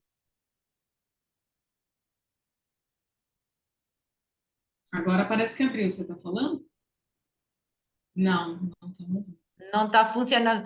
Ou faz um favor, Tatiana, escreve a pergunta no chat, por favor, tá? Enquanto isso, a Luciana vai respondendo as outras duas, pode ser? Pode. Vamos lá. Então, é do Flaubert e da Kátia, né? Então, os dois estão trazendo essa questão, né, da diversidade cultural, do multiculturalismo, que é uma questão super importante. Eu também trabalho com esses temas, né? Sou a única professora do curso de licenciatura que fala sobre a 10639, e isso tem também, né, me exigido, né, me colocado nessa cobrança de como trazer também esses conhecimentos. Quando a gente fala em conhecimento clássico, né, até é uma pesquisa atual do professor Milton Duarte, não sei se vocês conhecem aquela discussão do Michael Young, né, aquele artigo clássico Para que servem as escolas, e aí ele vai falar do conhecimento poderoso e do conhecimento dos poderosos, né? O conhecimento poderoso é aquele que nos ajuda a compreender a realidade e transformar a realidade. E o conhecimento dos poderosos é o conhecimento eurocêntrico, hegemônico, burguês, enfim, né? Então, quando a gente fala em conteúdo clássico na pedagogia histórico-crítica, eu entendo esse conteúdo, né, eu e os outros autores da pedagogia histórico-crítica, como um conteúdo poderoso, um conhecimento poderoso, mas não necessariamente dos poderosos. E aí, o Hélio, por exemplo, ele vai defender muito isso, né, de que a gente deveria ensinar uma química concreta. E o que é uma química concreta? Né? É a química que está presente na realidade, que é claro, né, tem uma dimensão microscópica, quando eu falo realidade não é só macroscópica, mas é entender, por exemplo, que um elemento químico, né, o metal, o lítio, ele não só, ele tem um exemplo, acho que mais clássico lá, que foi a resposta ao Bolsonaro, né, que o Bolsonaro falou, desculpa, gente, eu não me aguento, eu sei que já passou o governo, mas eu preciso continuar criticando. O Bolsonaro falou que os manifestantes lá que não sabiam nem o que era H2O, né, que água era H2O. E aí o Hélio escreve um texto respondendo, né, que a gente e aí dialogando também com o Pedro, né, que a gente deveria superar essa visão de que o papel da escola é ensinar que água é H2O. É claro que isso também faz parte, mas falar sobre água é falar sobre disputa, é falar sobre recurso, é falar sobre quem tem acesso à água, quem não tem, né? É falar sobre como é que essa água, por que essa água é vendida, quem que define o preço dessa água, né? Então, essa química concreta, ela deveria partir dessa realidade. E aí, eu posso estar muito enganada, né, Kátia, mas eu tenho apostado que, por exemplo, né, vou continuar ali com a ideia das narrativas históricas. Se a gente pega um problema histórico real, né, vamos pensar um problema dos metais ou da metalurgia, né, a gente não vai poder negar que esse conhecimento surgiu em África, que os primeiros fornos que foram construídos na história da humanidade não foram na Europa, né, os primeiros processos de fundição de metal.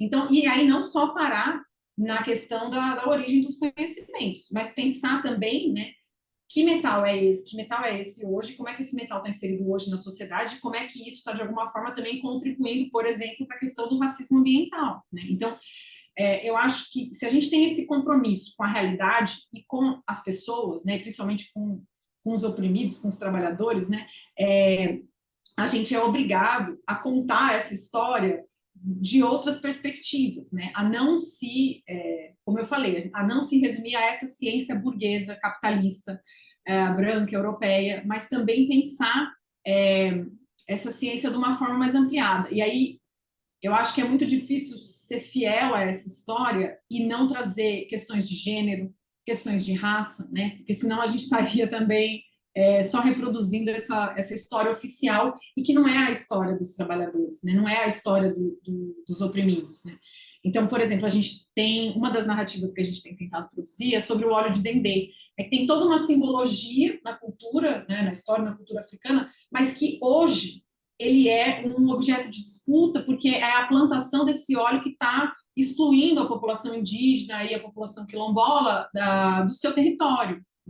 Então, assim, não dá para eu ensinar só sobre o óleo e a reação química e a composição do óleo e não falar que óleo é esse e o que está acontecendo com ele hoje, né? Como é que ele está inserido na realidade? Eu acho que aí volta no ensino de ciências, né? Eu acho que eu não estou falando uma coisa muito diferente do que o ensino de ciências vai falar. Por exemplo, quando ele vai para lá, que para a química, a gente tem que tomar esse cuidado de trazer a relação do macro e do micro, né? Então, esse objeto que a gente está ensinando com fórmulas e com reações, ele existe na realidade.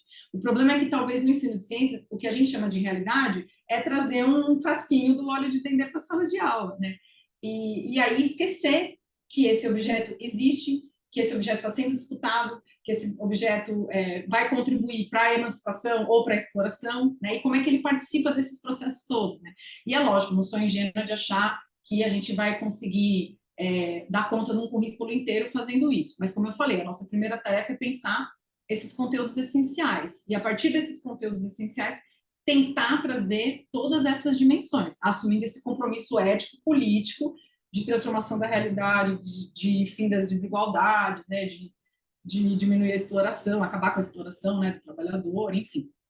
Mas acho que é uma questão super importante. A nossa crítica não em relação às culturas, essas culturas que têm que ser respeitadas, mas é um relativismo que poderia negar a primazia do conhecimento sistematizado na escola. E aí, tendo essa primazia do conhecimento sistematizado, não é um conhecimento acrítico, né? Não é só uma fórmula, é um conhecimento que existiu e que ainda existe na realidade, né? E como é que esse conhecimento está sendo usado. Mas não é fácil, assim. Tem aqui uma pergunta no chat da Kátia, que disse assim, compreendendo a centralidade dos conteúdos clássicos no currículo escolar. Ah, não, esse já foi, né? Essa você... Isso. Ah, então não sei se tem alguma outra que a gente tenha passado por alto. Se não, podemos abrir para mais uma rodada de duas perguntas.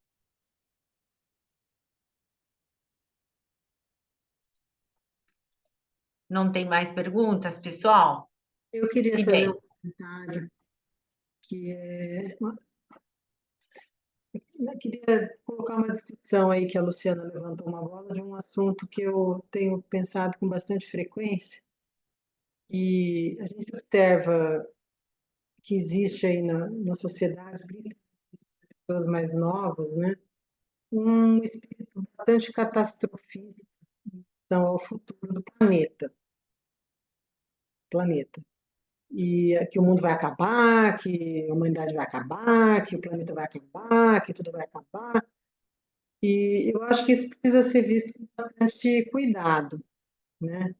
Que quando a gente pensa assim, será que a gente não está reproduzindo um antropocentrismo exacerbado em achar que o fato, por exemplo, se a população mundial diminuir eu não estou falando que isso é bom, que eu estou gostando, que eu estou feliz, nada disso. Estou tentando pensar de uma perspectiva externa. Que a população mundial hoje é cerca de 8, 9, sei lá, bilhões de pessoas. A gente já teve momentos na história, perto de glaciações, secas e tal, que a gente chegou a mais de 3 mil indivíduos no planeta inteiro. Começa aí. Então, a gente conseguiu de 10 mil para 10 bilhões. Uma coisa. E outra coisa, se a humanidade se extinguir, o planeta vai continuar existindo. Totalmente. O planeta não vai acabar. A vida não vai acabar. O máximo que pode acontecer é a humanidade deixar de existir. Que há 100 mil anos atrás, 200 mil anos atrás, a gente também não existia. Então, quando eu fico me questionando um pouco sobre se a gente não está numa perspectiva extremamente antropocêntrica e que isso gera um pânico, uma ansiedade, saúde mental totalmente abalada, as pessoas não querem mais nem ter filhos, porque não vão ficar no planeta, não desculpa, tudo isso, sendo que a gente está. Isso é um pânico, e esse pânico catastrófico que a gente vive é um pânico que talvez o Villani, as pessoas já tenham vivenciado, eu vivenciei quando era criança, meu pavor era que ia ter uma guerra nuclear, o mundo ia acabar, um louco ia apertar o botão vermelho e acabou o mundo. Eu cresci assim, minha juventude foi assim. E esse tipo de catástrofe que eu não estou negando o aquecimento global, não estou negando as questões climáticas, não estou negando o plástico, não estou negando nada disso. O que eu estou questionando é o pânico catastrofista. Paralisa, deixa as pessoas doentes mentalmente. E eu me pergunto se isso também não é um elemento da guerra híbrida e que é um elemento alimentado por um antropocentrismo exacerbado da nossa parte. Ao mesmo tempo que a gente critica um suposto antropocentrismo medieval, antes da, entre aspas, modernidade, o que a gente vive hoje é isso, eu acho. Eu estou pensando sobre isso, eu queria te ouvir um pouco sobre esse assunto. Tem duas perguntas no chat, mas acho que como são sobre outros assuntos, da Kátia tem mais uma e da Tatiana, então acho que seria melhor talvez você comentar da Cibele e depois a gente vai para essas outras duas. Não, concordo plenamente, Sibeli. Acho que a gente, no fundo, é uma preocupação extremamente egoísta também, né? Quando a gente fala, o mundo vai acabar, o seu mundo vai acabar, né? A sua vida, talvez, não, né? Talvez a gente não sobreviva a esses O ser aumentos de humano vai temperatura. desistir, a floresta vai se reconstruir, os desertos, muito melhor. a vida vai continuar. Não, quem já visitou qualquer área reflorestada, com certeza percebeu que, assim, não precisa de ser humano e que é muito rápido até, né, essa regeneração. Talvez tenha a ver com o que o Pedro colocou aqui também, né? Esse catastrofismo imobilizante, né, do tipo, vai acontecer. Então, ao invés de pensar o que a gente tem que fazer como sociedade para se organizar para que isso não aconteça, a gente fica nessa de que vai colapsar. Eu acho que é importante, eu gostei, por exemplo, dessa discussão de não é crise, é colapso, né? Porque, assim, está em graus nunca antes alcançados, né? Então, talvez, acho que precisa dar um pouco desse tom, mas precisa direcionar, né? Vai acabar por quê? Quem que está... E, né, quem que vai acabar? Porque também o Jeff Bezos vai continuar existindo, vai pegar o foguete dele lá, vai para Marte, vai para a Lua, sei lá onde ele vai, e não é ele que vai acabar, né? Então, e ao mesmo tempo, quem que está poluindo, né? Então, tipo isso, a pessoa vai deixar de ter filho porque ela acha que ela é responsável por resolver um problema que é um problema estrutural e que é um problema das grandes corporações, né? Que estão deliberadas no Brasil, gente. Agronegócio, né? Desmatamento de floresta. A gente deveria estar preocupado com essas coisas que são realmente as causadoras, né, Cideli? Eu acho que tem sim essa dimensão antropomórfica, até no sentido da pessoa não conseguir enxergar o problema, né? Se atribuir uma responsabilidade, e a gente tem, né, gente, infelizmente, muitas pessoas que trabalham com educação ambiental que vão ficar nessa pegada de sensibilizar, de apagar a luz, de tomar banho curto, ao invés de falar que o problema é um problema estrutural, né? Na pedagogia histórico-crítica, a gente tem a educação ambiental crítica, que inclusive eu brinco com os meus amigos da educação ambiental crítica. Nossa, mas vocês, até copo plástico vocês usam, de tanto que vocês sabem que tem tanta certeza que o problema não é individual, que não está nem preocupado em ser o eco-chato, né? Porque não adianta ser o eco-chato sozinho, né? Tem que direcionar a raiva, né? E as possíveis soluções para o que realmente está envolvido ali. Então, sugiro, né, para quem tiver interesse, dar alguma olhada nesses materiais de educação ambiental crítica, e talvez a própria tese que eu falei lá do Marcos Calazans, ela aponta muito nesse sentido, né, de ver o papel das grandes corporações e a ciência atuando junto com essas grandes corporações para até impedir o acesso à informação do que realmente aconteceu ali naquele não acidente, né, no que estava programado que aconteceria um dia. Mas concordo plenamente, obrigada. Aqui Antes de eu passar, eu não quero que ninguém me responda, mas eu acredito que aí essa questão do efeito estufa ou de outras questões que têm a ver com esse discurso, né, meio que catastrófico, talvez, eu acho que o papel da ciência é justamente o de argumentar com base em evidências, né, questionar, para tirar esse ataque de histeria coletiva que está se gerando. Então, acho que talvez esse seja um dos papéis nossos ali, né? Mas Tem duas perguntas, Luciana. Você mesma quer ler? É da Kátia e da Tatiana. Sim, acho que é tranquilo. Muito boa a pergunta da Kátia. Confesso que eu não tinha pensado, Kátia. Mas, como eu falei, está no próprio Saviani essa ideia da a história como eixo organizador do currículo, que nos ajuda até a selecionar os conteúdos. Eu acho que o trabalho, ele nunca vai deixar de ser central nessa teoria, mas talvez, não sei se você tem alguma familiaridade com alguns autores soviéticos que vão colocar esse trabalho como eixo central, e aí talvez é um sentido de trabalho muito diferente do nosso, né? Então, eles vão, por exemplo, propor que nas escolas os próprios alunos se organizem para fazer a limpeza da escola, porque isso também é trabalho, isso também é formativo, isso também é cuidar do ambiente, cria uma lógica de coletividade, enfim. Eu acho que é uma concepção de trabalho muito antiga em relação ao que a gente consegue ter hoje. E aí, se a gente pensar na ciência, né, o trabalho como esse trabalho de transformação da natureza, né? Então, eu acho que as coisas eu não precisaria escolher entre um e outro, entre a história ou o trabalho, mas que nessa história que eu estou falando, né, pensar qual o papel da ciência no avanço da humanidade, a gente obrigatoriamente vai estar pensando em termos de trabalho, né, do que a ciência, quais as modificações, as transformações da natureza que a ciência proporcionou, que modificou nossa forma de vida e nossa forma de entender a realidade. Então, eu acho que são excludentes, né? Mas que talvez, não sei se era isso que você estava pensando, né? Esses autores, eu esqueci, me fugiu o nome até agora, mas tem autores que vão nessa linha mais de um trabalho no sentido de um trabalho mais cotidiano. E aí, para a gente, eu acho que para a ciência a gente consegue pensar mais. Então, e essa é uma pergunta que a gente tem se feito, né? Qual que é o papel do químico nesse trabalho de transformar a natureza, né? De moldar a natureza para atender às nossas necessidades e melhorar a nossa condição de vida. Então, qual é a especificidade desse trabalho do químico? Talvez isso seria uma forma de juntar as coisas.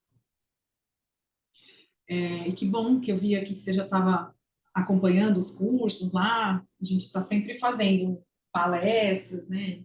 Tem bastante coisa. Eu não sei se você já conhecia os outros autores que eu recomendei, mas sugiro que você acompanhe também. E aí a Tatiana fez a pergunta que eu não queria citar nomes, né, Tatiana? Mas você citou. Eu tentei dar uma volta. Tá gravando, né, Verô? Mas você não vai mandar pro Gasparim. Talvez eu posso, eu acho que como está gravando, mas nem sei se todo mundo vai ter acesso ao chat, deixa eu ler a pergunta, né? Ah, tá. Ao estudar psicologia da educação, didática, etc., aprendemos uma série de linhas pedagógicas, entre aspas, a fim de tirar o melhor de cada uma. Por isso me chamou a atenção a sua fala sobre a pedagogia histórico-crítica, não se misturar com outras, como o construtivismo, e sobre o equívoco de tentarem fazer uma receita de 5 passos para empregar a pedagogia histórico-crítica. Gostaria que você comentasse sobre a relação ou não relação da pedagogia histórico-crítica, aprendizagem significativa de Oswald e o construtivismo. Qual a sua opinião sobre o livro do Gasparim, Uma Didática para a Pedagogia Histórico-Crítica? Ó, Tatiana, tem uma disciplina inteira de um semestre que eu uso para responder essa sua pergunta. Você está convidado para fazer a disciplina comigo. Mas eu vou tentar resumir, né? Acho que é importante essa fala sua, né? Pegar o melhor de cada um. Eu acho que na nossa área, de ciências, a gente tem muito essa tendência. Tem até um artigo, né, do NARD defendendo o pluralismo metodológico, né, o ecletismo metodológico, cita até o Feyerabend para sustentar essa defesa, né? Eu acho que tem um pouco essa visão de que são ferramentas, né? Tem até, acho que o pessoal usa até o termo em inglês, né? Você tem a caixa de ferramentas e você vai tirando conforme você precisa. Eu acho que isso é válido quando a gente está pensando em técnicas, né? Então, tem técnicas para ensinar. Atividade em grupo, aula expositiva e, eventualmente, algumas das metodologias do ensino de ciências me parecem mais técnicas do que teorias pedagógicas. E aí eu acho que a gente pode usar a técnica, sei lá, uma técnica de estudo de caso, né, um PBL, sei lá. Dá para usar alguns elementos dessa técnica, mesmo que você parta de outra fundamentação pedagógica. Por que dá para fazer isso? Porque, em geral, a maioria dessas técnicas não tem fundamentação pedagógica, né, gente? Principalmente essas que a gente traz importada. Ah, Flipped Classroom, cada hora vem um nome em inglês diferente lá para a gente começar a usar, que é uma técnica de sala de aula. Então, eu consigo usar essa técnica partindo de outra fundamentação pedagógica, porque essa é uma técnica desprovida até, né, de fundamentação. Agora, quando a gente entende, que é o que eu estou defendendo, né, até lá comentei com a Verônica, se a gente vai estudar a fundo os autores, entender os fundamentos filosóficos,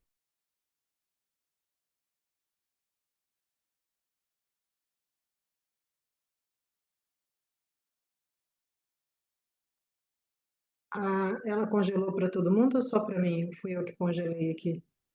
não dá. Porque o Piaget ele parte de outro lugar. Ele tem outra concepção de indivíduo, de aprendizagem.